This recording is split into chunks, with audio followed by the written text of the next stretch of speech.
So a while ago a post came across my desk, and probably it's come across a lot of your desks also. It concerns one of the, in my opinion, greatest films of all time. A masterpiece of fairly intelligent science fiction cinema.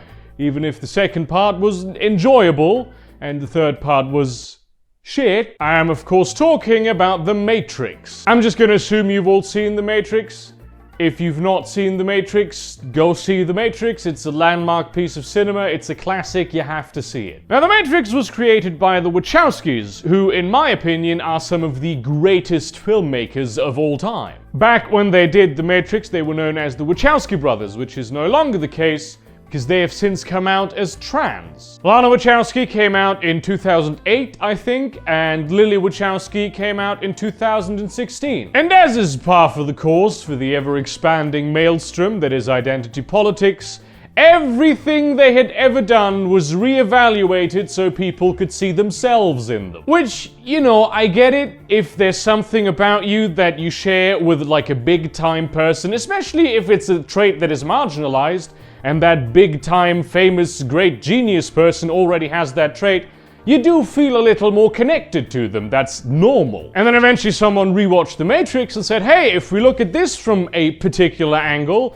what we see is not a film about the nature of reality, but a film about a trans woman coming out. And you know what? You can see that in this film if that is what you choose to see. Neo is Mr. Thomas Anderson in the fake reality of The Matrix, where he doesn't really fit in, but he is already Neo. It's an identity he has adopted for himself in the space wherein he feels most comfortable. Over the course of the film, he gains an understanding of the fact that the world around him is not real and that he doesn't need to play by its rules, and so becomes the identity that he is most comfortable with. He asserts his identity over the authority figures of this fake world, and thus becomes free of its shackles. And the reason why there's nothing wrong with interpreting the film that way is because the film has always been interpreted that way. It's reducing the interpretation of the film exclusively to transness that is, I don't know, narcissistic, I suppose. The experience of having to contest your identity against the pressures and expectations of the world around you is pretty universal. As a matter of fact, this journey of self-actualization that Neo goes through is one of the main reasons why the film resonated with the young audience so much when it originally came out.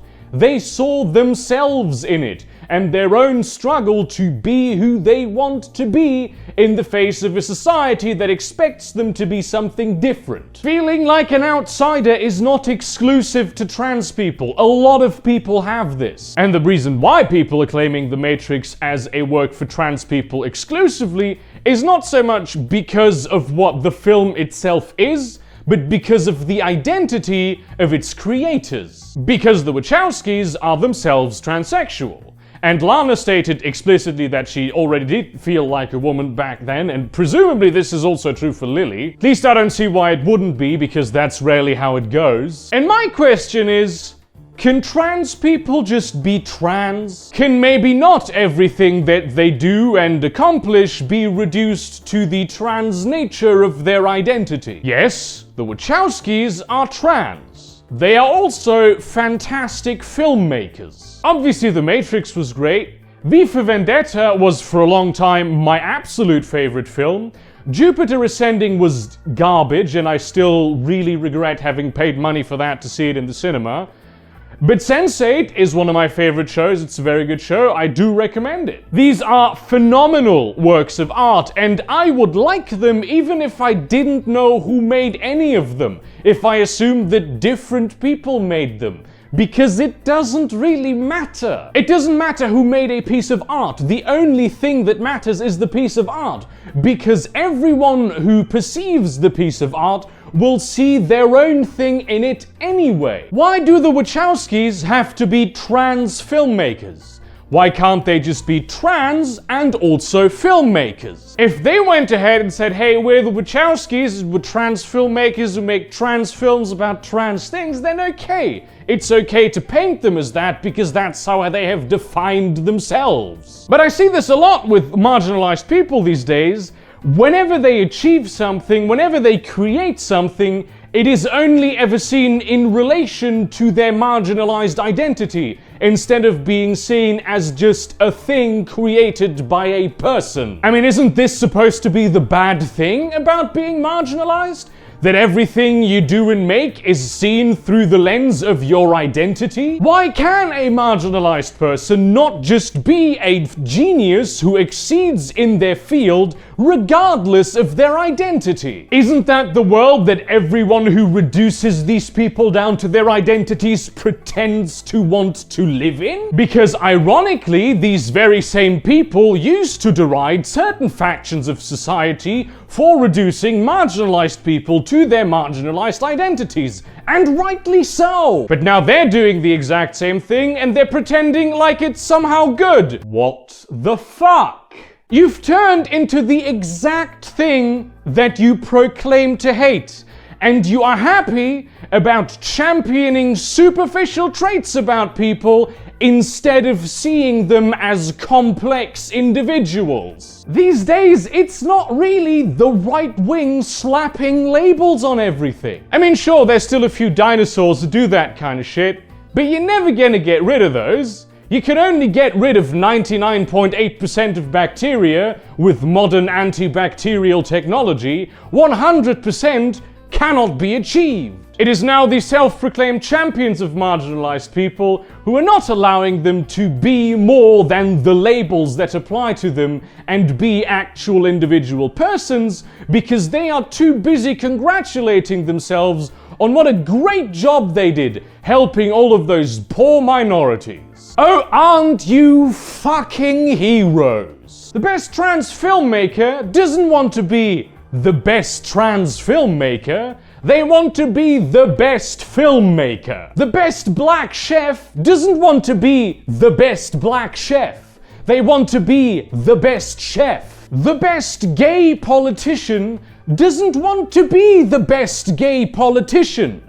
They want to be the best politician. And by insisting on the idea that these labels are the main thing that defines these people, you are limiting in the exact same way that the other people used to do when they were slapping labels on them. Because nothing can ever be just them as persons, but always only their identity. Can we maybe just accept that people are trans? They are gay. They are unicorn-kin. And that's a part of who they are, but it's not necessarily the defining part of who they are, and it's definitely not the most important part of who they are. Again, can trans people just be trans? Or do you have to relate everything back to yourself? Does it all have to be about you and your struggle and what you did to defeat the evil people? If you want to help marginalized people, quit your self-adulation and go to the places where marginalized people are actually still being marginalized. Because those places exist. And stop reducing the achievements of marginalized people to the only things that you can see about them. Treat them as people, not identities. And once again, if The Matrix to you is the coming out story of a trans woman, that's a perfectly valid interpretation. I'm not saying that's the wrong interpretation. I am kind of saying that interpretations of pieces of art are something that people who don't create themselves do because they want to feel part of the conversation, but that's a whole different can of worms. But considering your own personal interpretation of a piece of art to be the only true and correct interpretation of that piece of art, and only allowing the creator to express themselves in the way that you see yourself reflected in them, is the peak of narcissism. Marginalized people can be more than just marginalized people. Thank you very much for watching. Like, comment, subscribe, do all the things. Post this video to your relevant communities. Please do not spam them because that would be bad. Consider supporting me on Patreon or buying some of my merchandise. There might be a new merch item coming out soon that is sort of happened in a spur of the moment kind situation. But yeah, just maybe fucking accept people as individuals, not just as groups, as collectives, as labels. And see you around, cunts.